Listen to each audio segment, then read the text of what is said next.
জানো দিদি, শঙ্কুটার মাথাটা না ফুলে একেবারে আলুর মতো হয়ে গেছে। ইস, তোমার জামাটাও একেবারে নষ্ট করে দিয়েছে গো। জানি না বাবু, কি সব ছেলেপুলে যে স্কুলে ভর্তি হচ্ছে কে জানে। এদের সামলাতে সামলাতে মনে হচ্ছে আমার প্রাণটাই বেরিয়ে যাবে। এই বাচ্চাটার অ্যাডমিশন করানোর জন্য আজকে এসেছে? হ্যাঁ গো, আরে বাবা, এমন বিচ্ছু ছেলে বাবা মা নাকি বাড়িতে রাখতেই পারছে না, মানে সামলাতেই পারছে না। কাকে আবার গাছ থেকে ঠেলে ফেলে দিয়েছে শুনলাম। এবার তো এখানে ভর্তি হয়ে গেছে, না জানি কি তাণ্ডব নৃত্য করবে এখানে।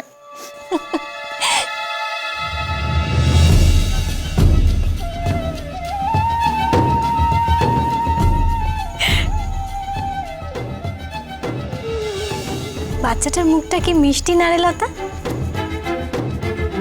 দেখলেই আদর করতে ইচ্ছে করে। জানি তো, তুমি তো পারলে এদের সকলকে একেবারে বুকে জড়িয়ে ধরে বসে থাকো। তা নয় রে লতা, বাচ্চাটার মুখটা না খুব মায়াকারে। কোথায় রে ছেলেটা? নিয়ে গেছে তো বদ্দিমণির ঘরে। এবার না ওই বিচ্ছু ছেলেকে আচ্ছা করে জব্দ করবে। কি বর্দিমুনিকে নালিশ করা কি ছিল লতা? হ্যাঁ, তুই জানিস না কি বকাবকি করবে বাচ্চাটাকে? ও তো ইচ্ছে করে বলতে ছোড়েনি। না না, ওদের কিছু জানেই না। এক নম্বরে একটা রাম শয়তান। বলি, যাচ্ছ কোথায়? দেখলেন তো, দেখলেন একটা বাচ্চার মাথায় বল মেরে কোথায় লুকিয়ে পড়লো।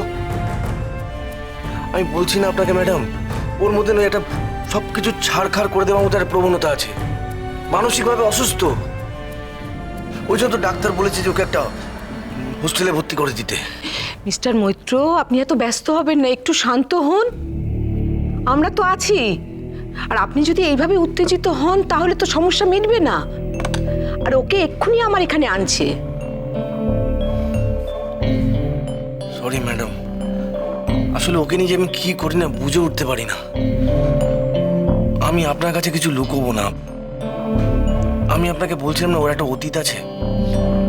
ওর জন্মানোর সময় আমার স্ত্রী একটু মানসিকভাবে অসুস্থ হয়ে পড়েছিল। আসলে ও আমার ছেলে নয়, আমার ভাইয়ের ছেলে। কিন্তু আমার স্ত্রী মনে করে ও হচ্ছে ওর নিজের সন্তান। ওই জন্য ওর মায়ের কাছে কোনোদিন যেতে পারেনি, মানে আমার স্ত্রী ওকে যেতে দেয়নি। ও নিজের মায়ের আদর পায়নি। এই এত কিছু ঘটনার অশান্তির শিকার হচ্ছে ও।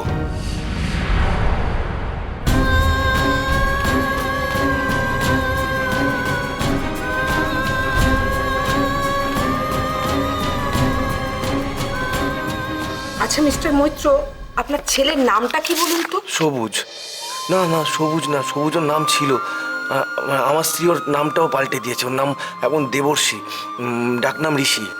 মিস্টার মৈত্র, আমরা যা ঘটে গেছে সেটা তো আর কিছু পাল্টাতে পারবো না। তবে আমরা অবশ্যই চেষ্টা করব দেবর্ষী যেন মানুষ হয়।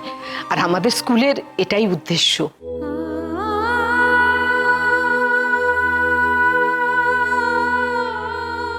একবার বন্দনাদিকে গিয়ে বলবো ছেলেটাকে আমার হাতে ছেড়ে দিতে। কেন মনে হচ্ছে যে ওর একটু স্নেহ মমতার দরকার। আমার হঠাৎ কি হলো? ছেলেটা এত মায়া কাটছে কেন?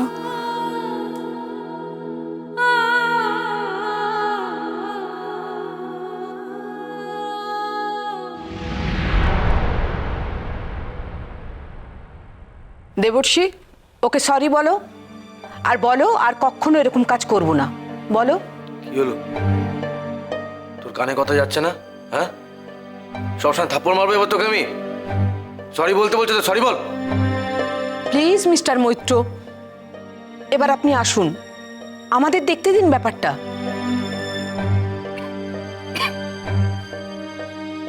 পারলাম না মানুষ করতে, পারলাম না। থাক এখানে, দেখ যদি কিছু হয় অন্তত বাপের নামটা রাখিস।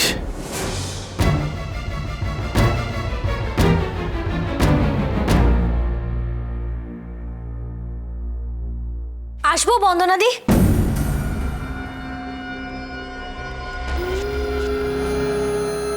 এসো, কিছু বলবে?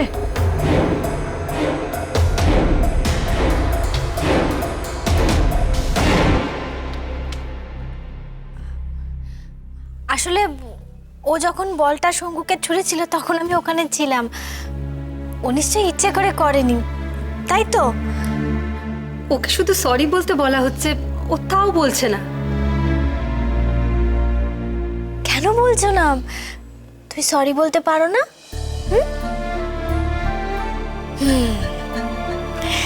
দেখি তো শঙ্কু, হাতটা বাড়া তোর। এই ও হাত বাড়ালো, দুজনে এবার ফ্রেন্ডশিপ হয়ে গেল। তুই আমার সাথে বন্ধ করবি? দেবশ্রী, ও তোমাকে কিছু বলছে? শঙ্কু,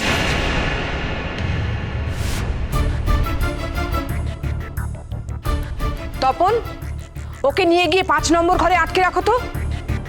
এইসব ছেলেকে কি করে জব্দ করতে হয় আমি খুব ভালো করে জানি। আজ সারাদিন ও ঘরে বন্ধ থাকবে। চলো চলো। বন্দনাদি ও বাচ্চা, ওকে কি এভাবে ঠিক করা যাবে? তুমি আর ওকে মাথায় চড়িও না তো। এইসব বাচ্চাদের কি করে শায়েস্তা করতে হয় না আমি খুব ভালো করে জানি। তপন, ও আজ সারাদিন ঘরে বন্ধই থাকবে।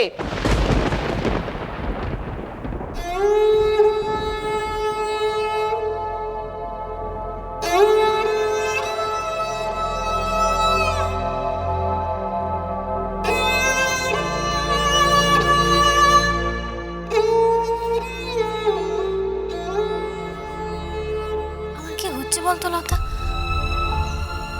বারবার ওই ছেলেটার মুখটা মনে পড়ছে, জানিস তো? কি জানি বাপু, ওই বিচ্ছু ছেলেটার প্রতি তোমার যে কিসের এত মায়া পড়েছে কি জানি। শোন, ওকে সবাই ঠিক করে খেতে দেবে তো? বাবা দিদি তুমি না, আরে বাবা বাকি 5টা ছেলেকে যা খেতে দেবে ওকেও তাই খেতে দেবে। তুমি তাড়াতাড়ি চলো না, তুমি না গেলে দুপুরে ওদিকে কত বাবা খাবে না আবার। এই যে বিদ্যেধরীরা এলেন। দাদা সে কখন থেকে হাপিত্তেশ করে বসে আছে। কালি কালি কালি কালি, এরকম বেয়াক্কেলে মেয়ে মানুষের কখনো ঘরবর টেকে? হ্যাঁ, বলি দয়া করে তাড়াতাড়ি এসে আমাকে উদ্ধার করুন। দাদার শরীর ভালো না, আর স্কুল থেকে খবর এসেছিল কোল ছেলে নাকি পালিয়েছে। সেই নিয়ে দাদা। কে কে পালিয়েছে পিসি? হ্যাঁ, এলো তো ওই নতুন ছেলেটি নয় তো? বাবা, বাবা কি ঢং!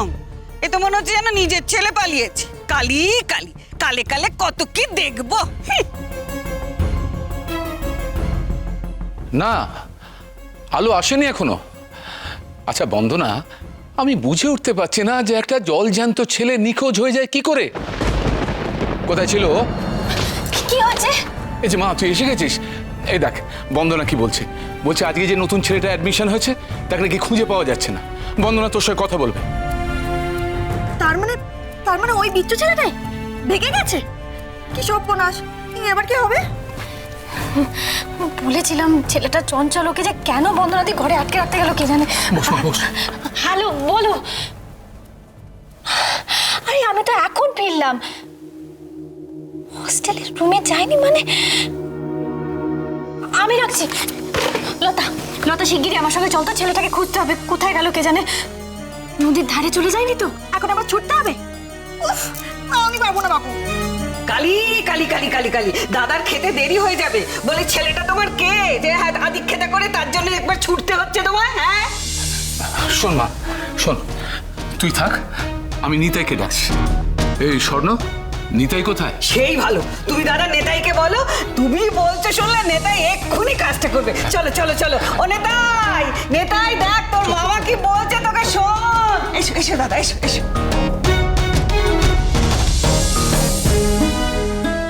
তোমার আবার কি হল? হ্যাঁ, কি হয়েছে? চুপ করে দাঁড়িয়ে আছো কেন? চলো চলো চলো। না, পিসি তো ঠিকই বলেছে লতা। আমি কেন ছেলেটার ব্যাপারে এত ভাবছি? কে হয় ও আমার?